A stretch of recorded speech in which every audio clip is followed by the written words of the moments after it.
Hey, everybody, this is Steve Mullican, Chief Operating Officer for King Operating, and we're here for this week's market update.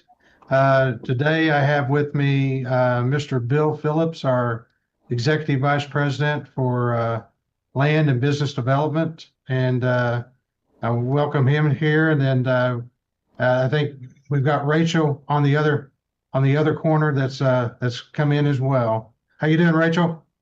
Hey, good. Can you guys see me? I'm having some And we're tech issues having here. I apologize.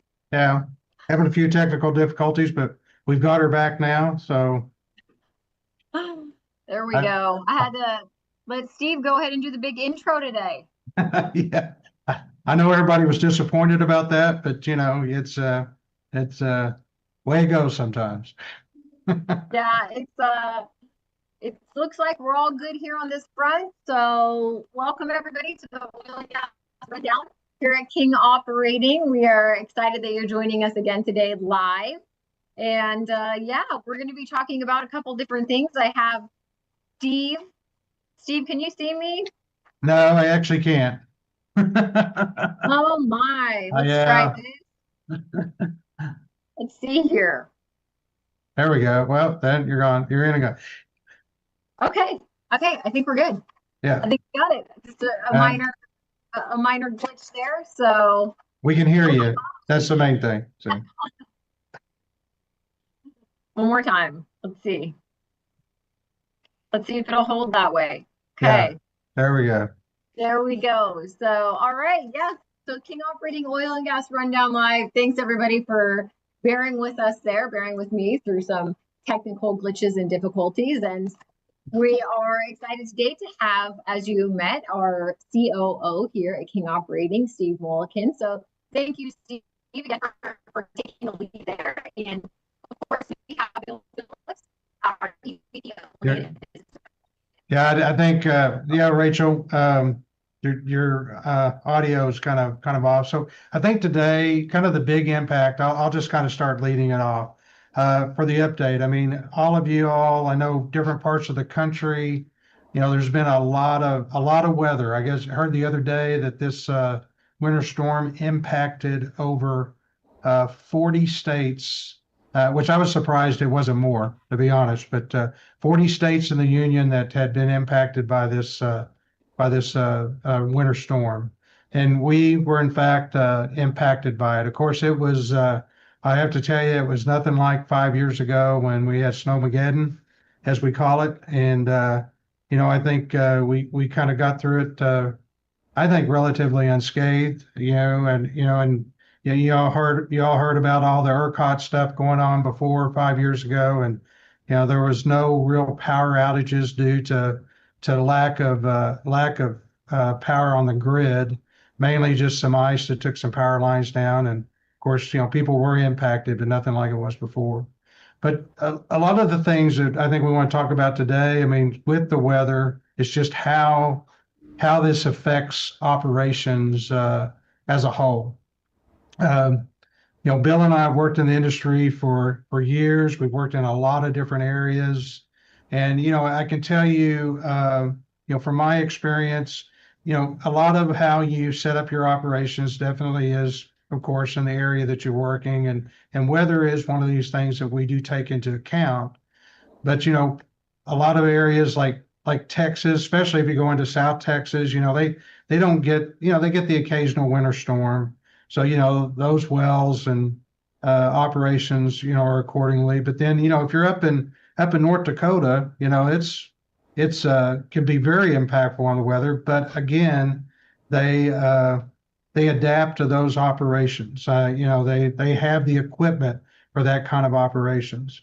I mean, it's no different than I was looking around, kind of like here in Dallas. Okay, so Dallas, we get every year we do get some snow, we do get some ice, uh, and there's times where the streets need to be cleared. They clear, they put a bunch of salt on the road and things of that. They try to treat it, but as a whole, Dallas doesn't have the equipment that like Buffalo, New York would have. I mean, I even lived in Farmington, New Mexico for about 3 years, which is just on the Four Corners area right up next to Colorado. And I mean, we would have a 12 or 15-inch snow overnight. And by the time I got up the morning and left at like 6 a.m., the roads were already clear. So again, depending on the area, on the equipment, and that tends to be kind of how we do our operations.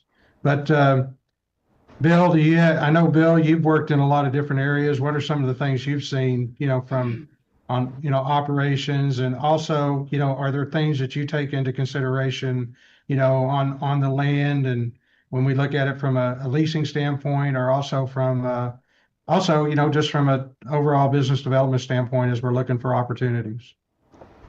Sure. Well, having worked all over the continental U.S. and even the offshore in the Gulf of Mexico, from the leasing contractual standpoint, it really doesn't have that much of an impact unless people are unable to get to their office. We do a lot of regulatory things. So, for example, in Dallas, all of our schools are still closed. They'll all be up and running tomorrow. If we had the state regulatory agency here in Dallas, it would have been closed. With regard to regulatory agencies, whether they're state or federal, it might make a little difference. For example, in North Dakota, the Railroad Commission equivalent is the NDIC, the North Dakota Industrial Commission. They're used to this kind of weather, so they're not going to be shut down. Here, in Texas, when the ice Armageddon hit 4 years ago, all the state agencies in Texas were closed. So if you had to have a drilling permit to get a well drilled quickly, you might be delayed or two because people are just not in the office. On the operational side, having been in the field a good bit, in Texas, you're not used to having water pipes freeze on a location, and there's a lot of liquid is circulated on a location, from mud systems to water to frac fluid, all those kinds of things freezes up. If you were to be drilling and completing a well in North Dakota, they're already prepared for that. So things are a little different parts of the world, but and even in the Gulf of Mexico, I've been on a platform where we had ice on the platform, and I can tell you, you're not prepared for that. Simple things like going from one deck to another where the stairs are iced over, there's no elevator. So it's kind of an interesting thing, but the weather really does not affect land issues other than people don't have internet power. You can't talk to them on the phone. From that standpoint, it way more affects the weather, drastically affects the operational people in the field, getting to a location, going up and down the highways and things like that.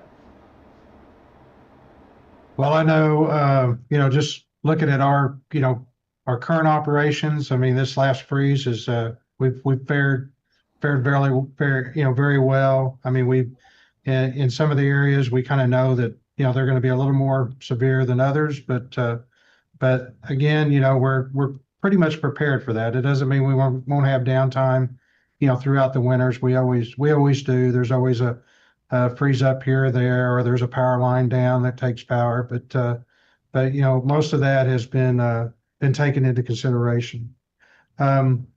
So also, during this time, I know talking about the markets themselves, during the tail end of this month, if you guys keep track of especially natural gas prices, I mean, they have spiked, and that is normal for this time of year when we have something of this magnitude. And we saw prices go, over $7 an MCF. I think it closed out the February, futures closed out at about 6.95. And, if you run out and you look at where, natural gas prices are for the futures in March, you'll see that it's not like we've lost $3 an MCF, but they're looking ahead at the weather patterns, and we're, for future markets in March, I think it's in the 370 range, but that's still very healthy. We stay in this $3.50 to $4 world. We're pretty happy, and oil prices are also starting to creep up. I think we're trading a little over 63 today. So, those all, weather has impact on this, geopolitically things have impacts. But I think one of the things, and Rachel, if you want to step in and ask the question, but I know we were, we have a really esteemed guest with Bill on here who, his background is land, but he, for our group, he's not only, heading up the land department, he's also heading up our commercial side. And with that he becomes he's our contracts guy too. So I think you had some questions for him, Rachel, and we can let Bill kind of take over from here. Yeah, absolutely. Can you hear me good, Steve, from here? Yes, very well, very well. All right, good. I had to shuffle and go to someone else's office and try to set up in here. So a little different background today, but yeah, all good things. So we are very excited to always have Bill with us. And Bill, I know you have a long and deep history in the oil and gas world. And so really wanted to talk about, your position, maybe where it's evolved from and what you do now, because it's land and business development, which kind of encompasses that landman position, but a little bit more. So maybe if you just want to kind of start with the basics of, where you started in oil and gas and moving on to your position here at King, what that kind of encompasses in land and business development. Sure, be happy to. Well, I got a degree in what I do from University of Texas, and it's a pretty broad degree. You learn a lot about geology, engineering, oil and gas law, business law, and real estate law, and all of that fits into one mold. When I started, you worked either for a major or a small independent. You didn't have the multitude of companies that like we do today. And as time evolved over the years, with computer systems being more and more evolved, things like that, which are very helpful. So you do a lot of different things. That's the joy of working for a company like King, as opposed to working for a major, say like Chevron, where you may be just in one niche. You may be siloed. All you may be doing is title work or division order work, or all you do is lease. You don't do any of the other parts. That's what's the joy of working here is you get to touch it all, and some parts of the company more than others, but it helps a lot to have a background in, for me anyway, in operations. My dad was an engineer, and so you grow up around it. You're just used to it. Somebody doesn't have to explain to you what a heater treater or separator or choke is, or any of those kinds of things. The fun thing is here in the U.S., where the vast majority of the minerals are owned in fee, meaning by you and I, as opposed to other countries where it's owned by the government, you get to meet a lot of different people, do a lot of different things. Some tracks, like up in the Panhandle, we may have our Bivens lease. The minerals are owned by just a couple of different families, whereas in East Texas, that same amount of acreage might be owned by 500 people. So it just depends upon where you are. And one thing I will tell you, because I'm still very involved with the education part of what we do, you never stop learning. And I always was leery of somebody who came across thinking that they know it all, and that's the person you want to trust the least, because you can never learn it all, because things change, sometimes monthly, and oil and gas law, you just don't open up a book and learn it. The majority of the oil and gas law is learned by Supreme Court and state court decisions that affect interpretations of leases, contracts, and all that. So education, whether you're just starting out or you've been doing it for 40 years, is a big part. And I think that's probably the way with the other disciplines as well. Yeah, that's absolutely true.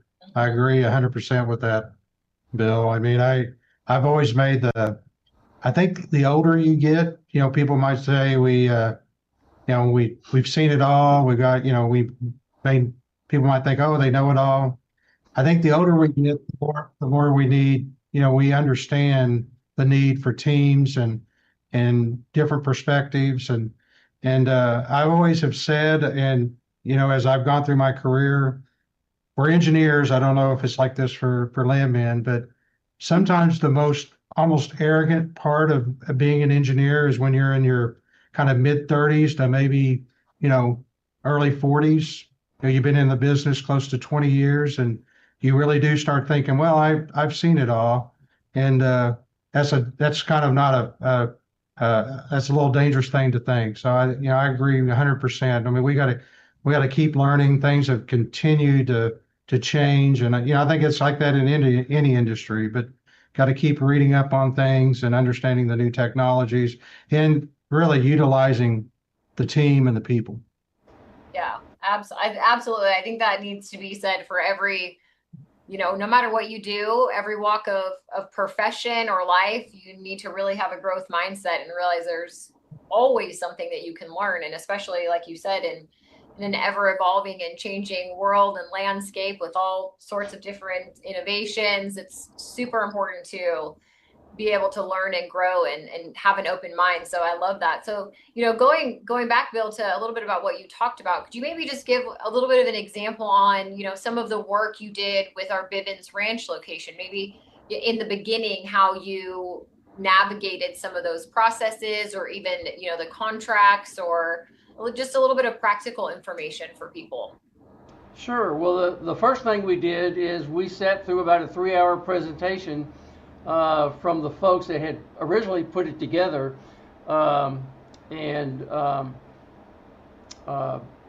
It was myself and Steve, geologist and an engineer, to listen to what the project actually was, because they had already put it together, had already leased it, and were looking for somebody to come in and operate it. So we took the data that they gave us and performed an exercise that it sounds simple, but it's really not. It's just called a due diligence effort. And just because they tell you the color of the car is blue, well, what shade of blue is it? What kind of car is it? So we looked at all the backup data they had, the leases, the title, the mapping, the geology, the engineering, the production from wells that were already there. And that just doesn't happen overnight. That could easily take several weeks, sometimes takes a month. On corporate acquisition, this was not that, but I've worked on corporate acquisitions where the due diligence part could take as much as 4 or 5 months. In this case, it was relatively straightforward. And then once we put all that together and decided that's a project we would like, and that corporately King would like to participate in it, then we had to draft what's called a letter of intent. And I drafted that, and it just sets out the basic terms, not all, but the basic terms of the deal between King and the people bringing it to us, and what our obligations are, what earning rights we had, all those kinds of things. And then once we each signed it, then we turned right around immediately and began the process of drafting a participation agreement. I don't want to get in the weeds too much, but that was about a 40-page document, and attached to it were a number of exhibits, some of which were equally 30 to 40 pages.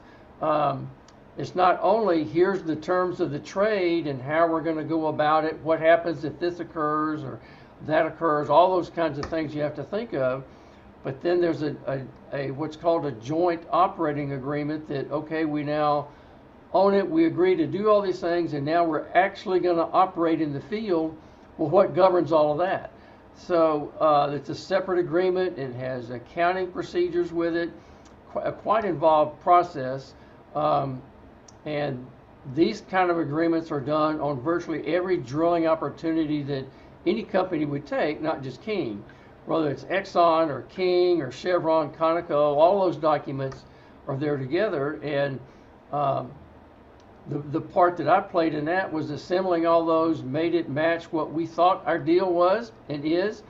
And it may go back and forth between the two companies, and then that's all put together, and we each sign it and move forward. And then from the land standpoint, the next thing you would do, besides the geologist picking the location where you're going to spud your first 1 or 2 wells, is examine title to it, because you're not going to spend 12-15 million dollars on a well without having title done on it, any more than you wouldn't go out and buy a $15 million home and not have a title policy.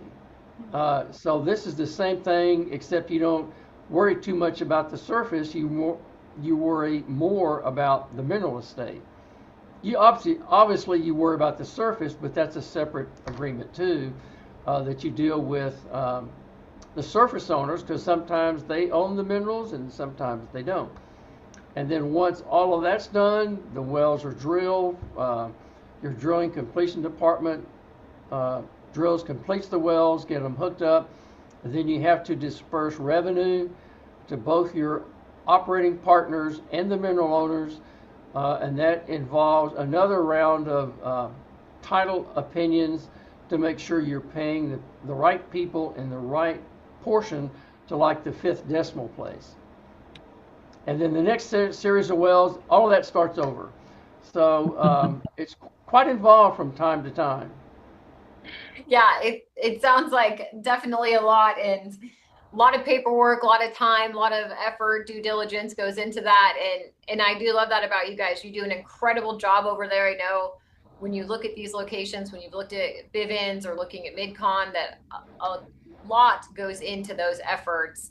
So, I mean, Bill, let me just ask you this: per contract that you're doing with each family, like the Bivens family, I mean, are there certain things that some, owners, whether I guess that's mineral owners or surface owners, I would say mineral owners, because I know they have the majority say, that they want in that contract? I mean, have you ever come across strange, clauses that they want put in there? It kind of depends upon the sophistication of the mineral owner. Where we are, the Bivens family is a very renowned, well-known family in the Texas Panhandle and in the state. And they're great to work with, I can certainly say. These are negotiated contracts. 40 years ago, you might have a standard 2-page agreement that everybody just signed it and went on down the road. That doesn't happen anymore. Leases in the Panhandle are complex in nature, just like they are in any other part of the state. Oil and gas leases in the Eagle in South Texas, or the Wilcox, or the big ranches in South Texas, they're all extraordinarily complicated leases that are, a lot of times you'll spend a lot of time just negotiating the terms of the lease. And then where the mineral owner actually owns the surface, you'll negotiate a surface use agreement that tells you how to perform on the surface.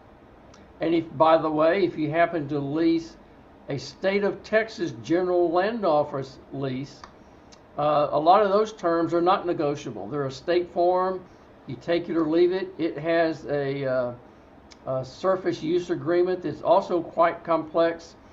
And because it's a governmental agency, those terms are not negotiable, generally. So everything is a little different. You go in the Gulf of Mexico, that's the federal stuff. That's all pretty much is what it is, and all you negotiate is how much you pay for it. So no, that's great, I Bill. hope that helps. It does help. I could see Steve shaking his head at one point about people having interesting things in contracts. Is there something that perked your thinking, Steve? I thought back, and a lot of it comes really more for in the surface use side, I think, because, they're the ones that are living on there. So lots of times, I mean, I had one where, we were drilling near this really big tree, not far from, wasn't far from his house.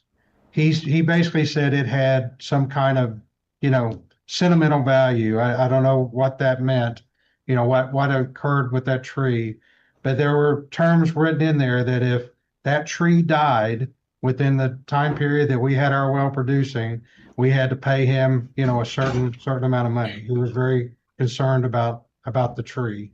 So there's been a lot of like I said, that they'll throw in issues like, because it's very personal. We understand in surface, especially on the surface, that it's personal, but I'm sure Bill can attest to that too. I mean, I admire on the land side because there's a lot that goes in surveying. I mean, it's pretty complex in Texas because they go off it's called the Railroad Commission because all the surveys go off the kind of the rail lines. I mean, in Oklahoma, it's kind of much simpler. It's based off true section by section surveys. But the most unique one I ever heard about, and I'm sure Bill's heard of, is that up in New England, these things are descriptions that were done, back in the colonial days, and they have stuff like, 10 paces from the big rock to the large oak tree. I mean, things that are no longer there.